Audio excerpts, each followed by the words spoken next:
E o município de Maceió foi notificado pelo Ministério Público por irregularidades encontradas em um abrigo para crianças. Essa inspeção foi na Casa Lar, uma instituição destinada ao acolhimento institucional de crianças e adolescentes em situação de vulnerabilidade. Eu vou chamar agora de volta comigo o repórter Alan Garcia para trazer mais detalhes desta recomendação, que é um pedido de reformas urgentes na Casa Lar, não é isso, Alan?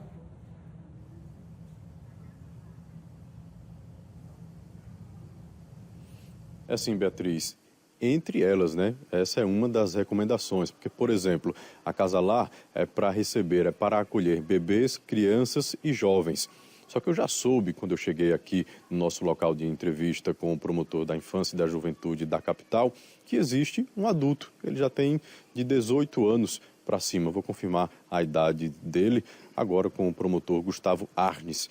Ou seja, é a presença de um adulto entre bebês, crianças e adolescentes, o que não é permitido. Doutor Gustavo, muito boa noite para o senhor. Primeiro eu quero entender por que foi necessário fazer essa inspeção. Certo. O Ministério Público tem a função de zelar pelos direitos da criança e do adolescente e, além disso, fiscalizar as entidades que acolhem, que tratam com crianças e adolescentes. Então, o Ministério Público faz inspeções periódicas 2 vezes no ano.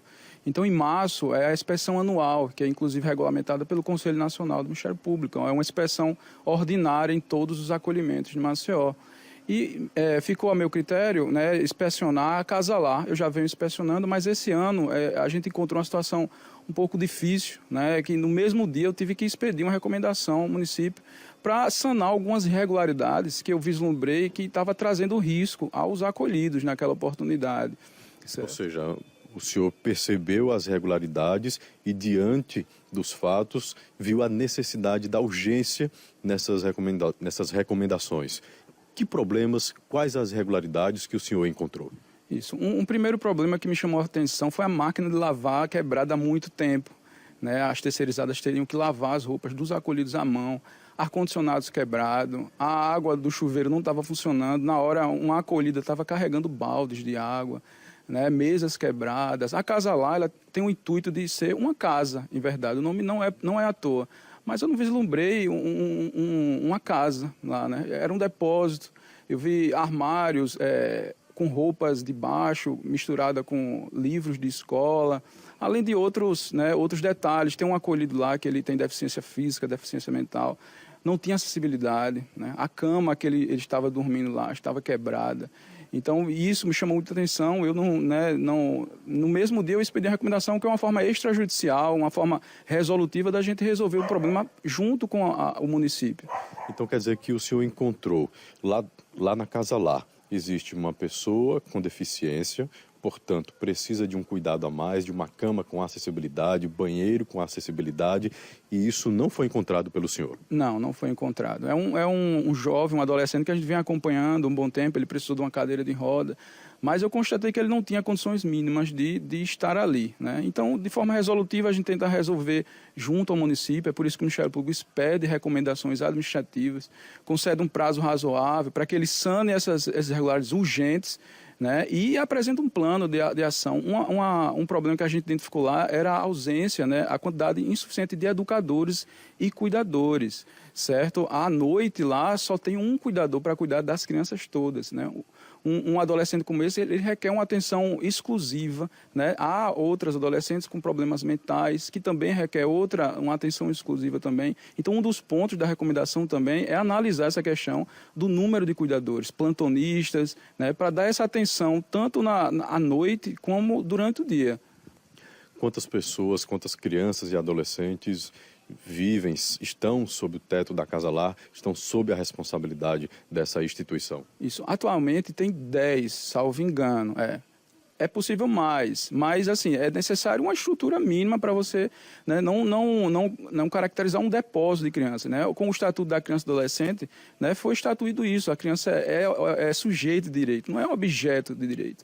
Então, o Ministério Público luta por isso, para que as crianças que já estão vulneráveis ali fora de suas famílias tenham uma convivência necessária, boa, durante a sua estadia ali. O senhor comentou comigo, antes da nossa da nossa entrevista ao vivo, que existe um rapaz com 18 anos ou até mais um pouquinho. Qual é a situação? Ele não pode estar ali dentro? Isso, é uma situação excepcional, né? É um jovem que, na verdade, foi acolhido há muito tempo, perdeu todos os seus vínculos familiares, não tinha para onde, né? O município não pode largar essa criança, né? Completou 18 anos. É por isso que os regulamentos, as normas prevêem um tipo de abrigo, né? Que é a República. E também o município nacional não possui essa instituição, muito embora o Ministério Público já tenha ajuizado a ação perante o Poder Judiciário, né? Há mais de ano, para que o município seja obrigado a instituir essa república, para que esses jovens que já estão afastados de sua família, assim que completam os 18 anos, né, sejam enviados à instituição que dará a preparação deles para sair do abrigamento, né? E foi detectado que lá tinha um jovem, né, com esses 18 anos, que a gente já tenta há um bom tempo, junto do Poder Judiciário nesse caso, né, de incluí-los, né, em programas de habitação, de trabalho, para que ele consiga agora caminhar com os seus próprios pés. A Prefeitura de Maceió é a responsável pela Casa Lar. Quem é a responsável? Quem recebeu as recomendações que o senhor fez? Isso. Os abrigos, né, eles podem ser geridos por instituições particulares, mas nesse caso é uma instituição pública, né, vinculada a uma secretaria, a SENDES. Então a recomendação foi enviada para diversos órgãos, Procuradoria do Município, Secretaria, Gabinete do Prefeito também, para que todos tivessem ciência da recomendação. A gente tem um grupo da Rede de Proteção do Maceió, eu divulguei isso para toda a rede, todos os conselhos tutelares, todos os órgãos que protegem as crianças. Então está todo mundo ciente dessa situação. Quando o senhor ou o Ministério Público encaminhou essas recomendações para todos esses pontos que o senhor colocou aqui? Eu encaminhei já tem mais de 15 dias. Foi assim que eu fiz a inspeção, né? No mesmo dia eu já encaminhei, cheguei no gabinete para expedir essa recomendação e tem o prazo, né, de 30 dias a partir do dia que eu enviei para que eles enviem, façam os estudos e apresentem um plano de ação, né, para resolver a situação que a gente encontrou lá. O que acontece se dentro desse prazo de 30 dias o Ministério Público não receber nenhuma resposta? Isso, o Ministério Público tem né, a seu dispor a ação civil pública, né? Aí a gente traz o Poder Judiciário com o seu poder de coerção, de aplicar multa, né, sancionar gestor, né? Mas o Ministério Público tenta a todo custo não trazer isso para o Poder Judiciário. A gente tem tentado de uma forma resolutiva sanar esses problemas, porque até o mais rápido é que seja feito de forma administrativa. Muito obrigado pelas informações do senhor. Eu vou ler agora a nota, Beatriz, que recebemos da Secretaria Municipal de Desenvolvimento Social, de Primeira Infância e Segurança Alimentar, que diz que os reparos na Casa Lar já começaram a ser feitos para melhor atender os assistidos. Foi isso que nós recebemos, eu volto com você. Agradeço a você, Alain, e também ao promotor, prestando esclarecimentos sobre essa recomendação que se fez necessária diante do que foi encontrado, diante das condições desse abrigo que poderia realmente trazer um acolhimento melhor, não só para quem está lá hoje vivendo, porque não tem outra opção, como também para quem trabalha na instituição e quer oferecer um melhor serviço e às vezes fica limitado pela estrutura, ou melhor, pela falta dela. Obrigada, viu, Alain? A gente espera que tudo melhore e essa recomendação é necessária.